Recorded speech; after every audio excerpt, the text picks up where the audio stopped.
다 함께 매일 드리는 기도 함께 하나님 앞에 드리면서 6월 23일 주일 새벽 기도로 하나님 앞에 나아가겠습니다. 하나님 아버지, 오늘도 새 하루를 주시고 아침마다 새로우신 주님의 인자와 긍휼을 베풀어 주시니 감사합니다. 세상의 재난과 폭력의 현장에 구원을 베풀어 주시고 사람들의 마음속에 어둠을 밝혀 주옵소서. 고통 가운데 신음하는 북한 땅을 고치시고 자유인들을 지켜 주옵소서. 안팎의 어려움으로부터 이 나라를 지켜주시고 한국교회가 하나님의 은혜로 새로워지게 하옵소서. 교회와 가정에서 믿음의 대가 잘 이어지게 하시고 성령님의 인도하심에 따라서 저희 교회의 5대 본질인 예배와 교육과 선교, 성도의 교제와 봉사에 힘쓰게 하옵소서. 모든 교육자들이 성령님으로 충만하게 하시고 모든 성도들이 하나님의 명령을 따라 힘차게 올라가게 하옵소서. 예수님의 이름으로 기도드립니다. 아멘. 다 함께 찬송가 447장 함께 찬송하겠습니다.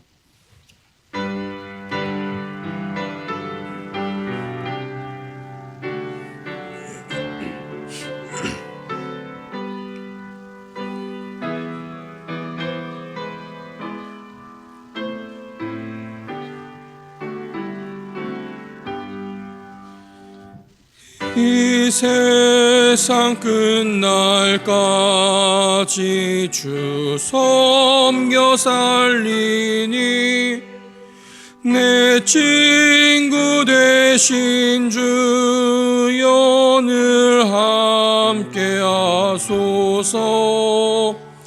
주 나와 함께 하며 전쟁도 겁없고 주 나를 인도하며 늘 안심하리라. 나 주를 따를 때에 주 약속하신 것 그 영원 중에 모두 이루어 주소서. 나 주를 뒤를 따라 섬기며 살리니 그 크신 은혜 속에 날 인도하소서.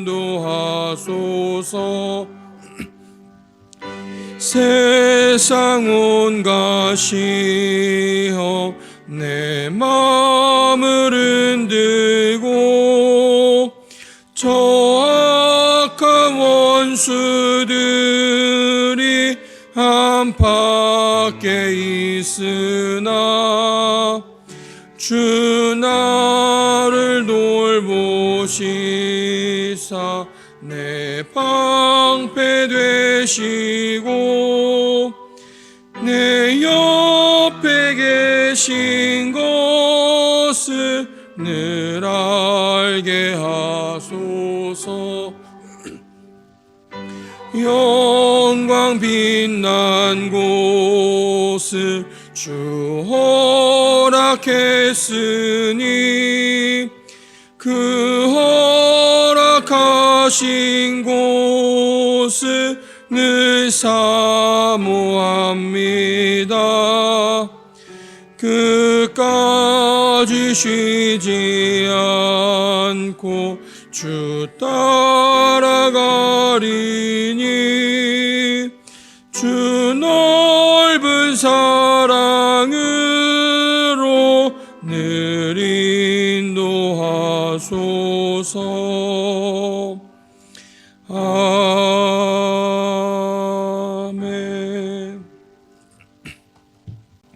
오늘 오이코스 본문은 시편 82편부터 89편까지의 말씀입니다. 그 중에서 시편 82편 8절 말씀을 한 목소리로 봉독하겠습니다. 시편 82편 8절 말씀입니다. 하나님이여 일어나사 세상을 심판하소서. 모든 나라가 주의 소유이기 때문이니이다. 아멘.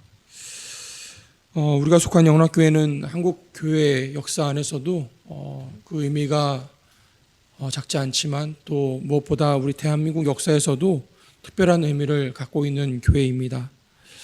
바로 한반도 분단의 역사와 우리 교회의 역사를 같이 하고 있다는 사실 때문입니다. 한반도가 분단된 1945년에 우리 영락교회가 처음 세워졌습니다. 우리 교회가 지금 창립 80주년을 준비하고 있는데 그와 함께 동시에 우리 민족의 분단의 80년의 역사도 함께 흘러가고 있다는 것입니다. 우리 영락교회가 그동안 북한선교회에 힘썼던 여러 이유들이 있지만 그 이유는 다른 것이 아니라 물론 처음 우리 영락교회를 창립한 멤버들이 또 북에서 오신 분들이기도 했지만 그보다 더 큰 이유는 바로 우리 교회의 역사가 우리 민족의 역사와 그 교회를 같이 하고 있기 때문입니다. 오늘은 북한선교 주일입니다. 그동안 우리나라가 국가 차원에서 여러 가지 통일 정책들, 통일 기조들을 가지고 노력해왔지만 우리 영락교회는 한결같이 복음 통일의 그 소망을 가지고 함께 기도해왔습니다. 그 이유는 다른 것이 아니라 통일에 있어서 정치적인, 사회적인, 경제적인 여러 요소들 분명히 중요하기도 하지만 이 나라가 하나됨에 있어서 하나님께서 우리에게 허락하신 그 복음의 은혜와 은총이 이 땅에 먼저 선행되지 않는다라면은 어떤 정치적인 노력이나 어떤 경제적인, 사회적인 여러 가지 노력이 있다 하더라도 그것이 이루어지지 않음을 우리는 알고 있기 때문입니다. 오늘 우리가 드리는 이 모든 예배가 그 복음 통일의 사명을 다시 한번 되새기는 그런 예배가 되기를 소망해 봅니다.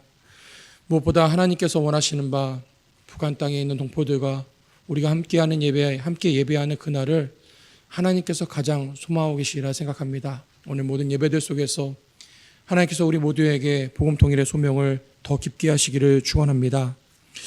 오늘 본문 시편 82편은 온 세상의 통치자이신 그 하나님의 주권을 노래하고 있습니다. 시인은 노래하기를 온 세상의 주권자이시고 온 세상을 다스리시는 그 하나님의 권능 앞에서 그 권능 아래 살고 있는 존재들이 어떻게 하나님 앞에 살아가야 되는가에 대해서 이야기하고 있습니다. 오늘 이 시편 82편의 첫 장면은 꼭 마치 동화를 보는 것 같고 무슨 신화를 보는 것 같습니다. 왜냐하면 그 말씀이 이렇습니다. 하나님은 신들의 모임 가운데 계시며 하나님은 그들 가운데서 재판하시느니라. 여러분 이 장면을 한번 우리가 상상해 보면요. 하늘에 어떤 큰 재판정이 있고 하나님 그 중간에 계시고 많은 신들이 하나님 앞에 나와 있고 하나님은 그 신들 앞에서 그들을 심판하고 계시고 재판하고 계시는 그런 장면이 그려집니다. 그런데 이것이 성경이 기록되던 그 고대 시대에 그 시대 사람들의 세계관을 반영한 하나의 문학적인 표현이라고 우리는 받아들여야 됩니다. 실제로 어떤 하나님과 대적할 수 있는 어떤 다른 신들이 있는 것이 아니라 마치 세상에서 신처럼 여겨지는 것들, 신과 같이 여겨지는 것들, 그 모든 것들보다 하나님께서 더 위대하시고 하나님께서 그 모든 것들 위에 계시고 하나님께서 그 모든 것들을 심판하시는 분이시라는 사실을 이렇게 비유적으로 보여주고 있다고 봐야 합니다.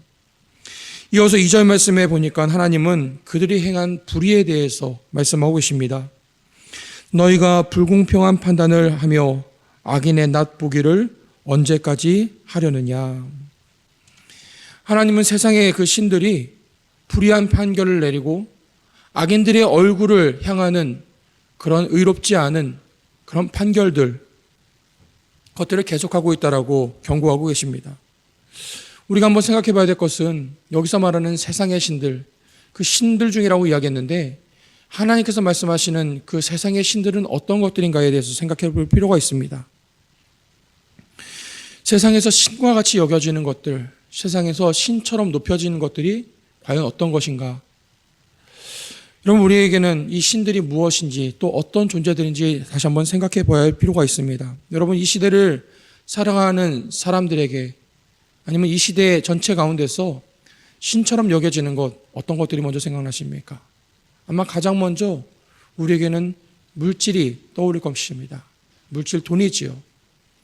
실제로 오늘 이 시대에 많은 사람들이 물질을 신처럼 여기면서 살아가더라는 겁니다.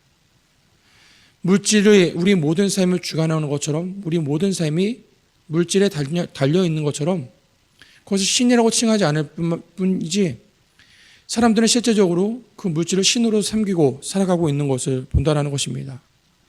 그럼 우리가 질문해 봅니다. 그럼 과연 그 물질이 과연 이와 같은 판결과 이와 같은 불의한 결정을 내릴 수 있는가? 우리는 그렇다라고 대답하게 됩니다. 실제로 우리 시대 많은 삶의 자리와 많은 세계 곳곳에서 이 물질로 인해서 불의한 판결이 이루어지고 물질로 인해서 악인들의 편이 들어지는 결론들을 많이 보게 됩니다. 여러 가지로 우리가 부정과 부패가 많이 사라졌다라고 이야기하지만 지금도 세계 곳곳에서는 이 물질로 인해서 불의한 판결과 악인들에 위한 그 판결들이 지금도 서슴없이 거행되고 있다는 것이지요. 또 오늘 우리가 살아가는 시대 속에서 신과 같이 여겨지는 사람들, 신처럼 우러러지는 사람들이 누가 있을까요? 아마도 권력자들이 있을 것이고 유명인들이 있을 것이고 사람들의 주목을 받는 사람들이 아마 이 시대에 신과 같이 추앙되는 사람들이 아닌가 생각해 보게 됩니다. 그렇다면 지금 오늘 우리 시대 속에서 그들을 위한 판결과 그들로 인한 불의한 판결이 이루어지고 있는가? 우리는 그 질문에 대해서도 그렇다라고 대답할 수밖에 없는 현실을 살아가고 있습니다. 여러분, 우리가 깨닫게 되는 것이 있습니다. 하나님께서 지금 서 계신 그 하늘의 법정은 사실 하늘의 이야기가 아니라 이 시대, 이 땅의 이야기라는 사실입니다.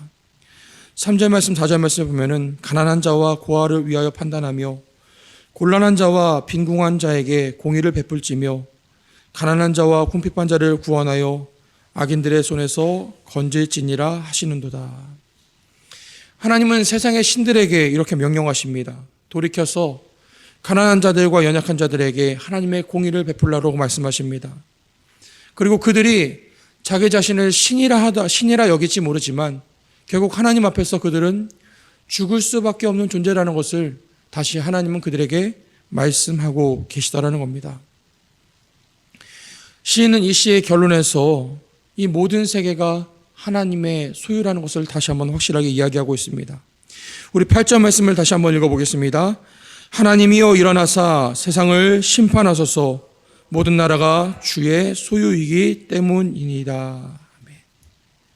시인은 세상에서 일어나는 모든 불의한 악들, 그것을 세상의 사람들의 관점이 아니라 세상의 신들의 관점이 아니라 하나님의 관점 아래서 이 악들을 바라보고 있습니다. 그래서 하나님 앞에 간구합니다. 물질이나 권력이나 명예에 좌우되지 않는 하나님의 공의로 이 땅을 다스려달라고 시인은 하나님 앞에 간청하면서 기도하고 있다라는 겁니다. 저는 오늘 우리가 북한 선교주의를 함께 보내면서 우리에게도 이런 기도가 있기를 소망해 봅니다. 하나님, 우리가 살아가고 있는 이 대한민국 땅이 하나님의 공의로 다스려지기를 소망합니다. 특별히 오늘 북한 선교주의를 맞아서 하나님, 우리가 함께 기도하는 그 북한 땅 가운데 하나님의 공의가 다시 회복되어지기를 소망합니다. 하나님께서 이 땅을 다스리시고 이 땅을 통치하시는 가운데 이 땅 그 곳 가운데 저 북녘 땅 가운데 복음의 역사가 다시 한번 회복되어서 하나님께서 원하시는 그 복음 통일의 그 역사가 우리 가운데 있게 하여 주시옵소서. 오늘 이 고백이 저와 여러분의 기도가 될 수 있게 되기를 축복합니다. 우리가 함께 기도하면서 하나님 앞에 설 때에 하나님께서 이 땅을 복음으로 새롭게 하시고 하나님의 공의로 우리를 다스리시고 이 땅 세계 곳곳 가운데 하나님의 은혜의 해를 허락하시기를 주님의 이름으로 축원드립니다. 함께 기도하겠습니다. 사랑과 공의의 하나님 아버지, 거룩하고 복된 주님의 날, 주님 전에 나와 예배할 수 있는 믿음 주심에 감사를 드립니다. 오늘도 예배하는 성도들을 하나님의 영으로 충만하게 하여 주시어서 오직 진리 안에서 예배하며 하나님께 영광을 올려드리게 하여 주시옵소서. 자비로우신 하나님, 이 땅 가운데 연약한 자들을 위해서 기도드립니다. 세상의 신들이 저들을 삼키지 못하도록 하나님의 공의로 다스려 주시옵소서. 곳곳마다 하나님의 사람들을 일으켜 주시어서 하나님께서 주신 사랑과 은혜로 이 나라와 백성들을 섬길 수 있도록 인도하여 주시옵소서. 역사의 주인이시며 민족을 다스리시는 아버지 하나님, 북한 선교대회로 지키는 오늘 예배 가운데서 성도들의 가슴마다 복음 통일의 열정을 부어주시기를 기도드립니다. 남과 북이 복음의 능력으로 새로워지게 하여 주시고 더디더라도 반드시 이루신다 말씀하신 하나님의 약속을 신뢰하며 복음 통일을 위해서 기도하는 일에 힘쓸 수 있도록 인도하여 주시옵소서. 예수님의 이름으로 기도하옵나이다. 아멘. 오늘 함께 기도하실 때에 하나님께서 이 땅을 공의로 다스려 주시고 복음 통일의 사명을 잘 감당하게 하여 주시옵소서. 오늘 진행되는 1부부터 5부까지의 예배와 청년부, 교회학교, 국제예배, 또 자유인예배, 외국어 예배, 찬양예배를 통해서 성도들이 성삼위 하나님을 전심으로 예배할 수 있도록 기도해 주시기를 바랍니다. 각처에서 섬기는 우리 직원들과 봉사자들이 하나님의 위로에 힘이 입어서 주어진 사명을 잘 감당할 수 있도록 함께 기도해 주시고 또 오늘 예배 자리로 나가겠습니다.